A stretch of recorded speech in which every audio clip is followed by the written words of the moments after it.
করছি, কেন বলছে যে সব কিছু ঠিক করে দেবে। বাবা আমার তো কিচ্ছু ঠিক হয় না, আমাকে তো মারামারি করা হইতেছে, আমাকে তো আরো অত্যাচার করা হইতেছে। আপনারা যত আসার আপনারা আসার, আমার কোনো সমস্যা নাই।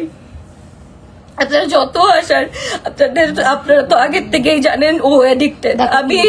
আমি জেনে ও অ্যাডিক্টেড, আমি জেনেই আমি ওকে বিয়ে করছি। ওকে জাস্ট আমাকে বলা হয়েছে ওকে রিহ্যাব থেকে ভালো করে নিয়ে আসছে, এখন আর কোনো সমস্যা হবে না, এখন তুমি বিয়ে করো। ও ভালো হয়ে গেছে, ও আর কিচ্ছু খাবে না, ও ভালো হয়ে গেছে, ওকে বিয়ে করে ফেলো।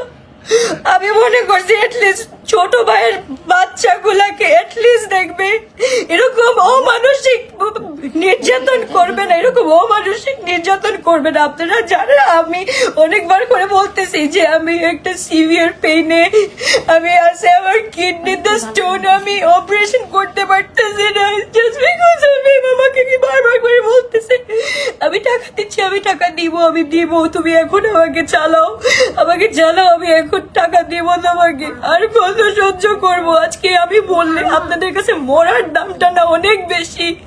আজকে যদি আমি মরে যেতাম, আরে আলভিয়া তুমি কেন তোমার ভাসুরকে ছেড়ে দিলা না, আরে আলভিয়া তুমি কেন এইসব বললা না, আরে আলভিয়া তুমি কেন লিগাল অ্যাকশন নিলা না। আমি লিগাল অ্যাকশন নিতেছি ভাই, আমাকে ম্যানিপুলেট করা অনেক ইজি, আমি অনেক ইজিলি সবকিছু বুঝাই ফেলে আমাকে মানুষ, আমাকে এতটুকু আদর করলে আমি তার জন্য এতটুকু দিয়ে দেই।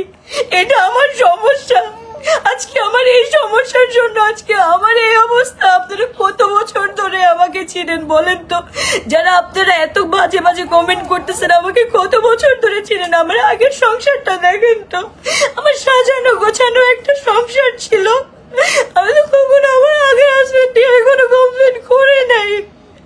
ও তো আমার ছোটকালের ফ্রেন্ড ছিল, ওকে তো আমি ভালোবাসে বিয়ে করছি। এটা তো ভালোবাসার বিয়ে ছিল না, এটা তো কম্প্রোমাইজের বিয়ে ছিল। কম্প্রোমাইজ করার পরও যদি আমার বাচ্চাদের এই হাল হতে হয়, আমার বাচ্চাদের নানার বাসায় থাকতে হয়, তাহলে আমার কি বলার আছে বলেন আপনারা।